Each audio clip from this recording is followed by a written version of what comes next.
Hello friends, welcome back to my channel. আজকে আমি তোমাদের দেখাবো দেশি চিকেন রেসিপি। চলো স্টার্ট করা যাক। এখানে আমি নিয়েছি দেশি চিকেন। এখানে নিয়েছি ধনে গুঁড়ো, হলুদ, আদা রসুন বাটা, জিরে গুঁড়ো, লঙ্কা গুঁড়ো, গোটা কাঁচা লঙ্কা আর গোটা রসুন। আমি এগুলোকে সব দিয়ে মাংসতে ম্যারিনেট করে রেখে দেবো। সঙ্গে দিয়ে দিয়েছি সর্ষের তেল।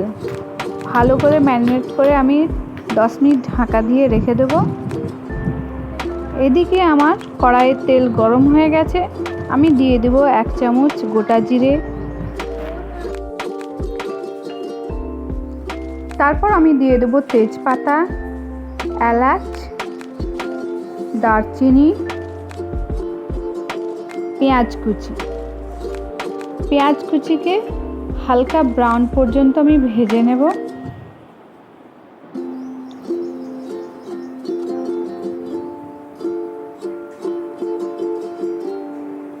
পেঁয়াজ আমার হালকা ব্রাউন হয়ে গেছে।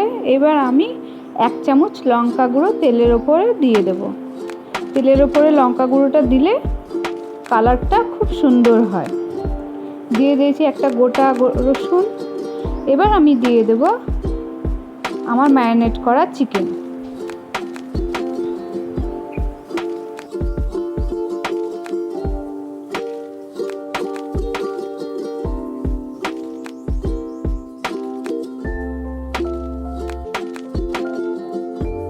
এখানে আমি দিয়ে দিচ্ছি 6 থেকে 8 পিস গোটা রসুন।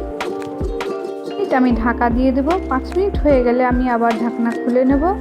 আমার চিকেন এখানে বেশ কালার চলে এসছে। এবার আমি এটাকে ভালোভাবে কষিয়ে নেব। যত মাংস কষানো হবে খেতে ঠিক ততটাই টেস্টি হবে, আর কালারটাও খুব সুন্দর আসবে। মাংস কষানোর ওপর কালার নির্ভর করে। যত কষানো হবে কালার ততটাই সুন্দর আসবে।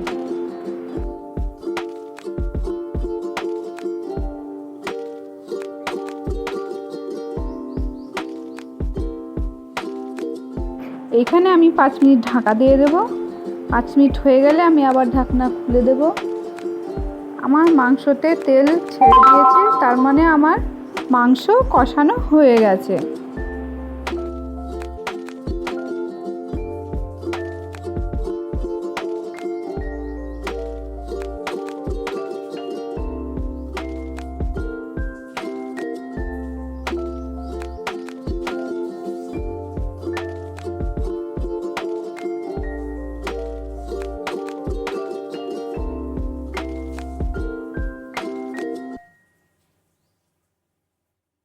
এইবার আমি মাংসতে গরম জল অ্যাড করে দেব।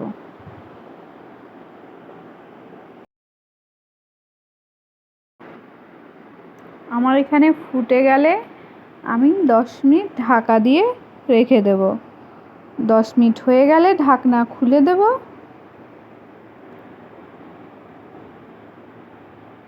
এইবার আমি স্বাদ মতো লবণ ও ঝাল টেস্ট করে নেব।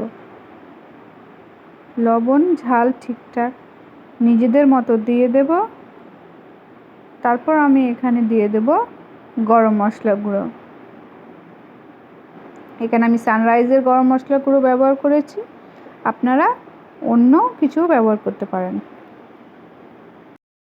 এইবার আমি গ্যাস বন্ধ করে দেব। আমার এখানে চিকেন কষা রেডি।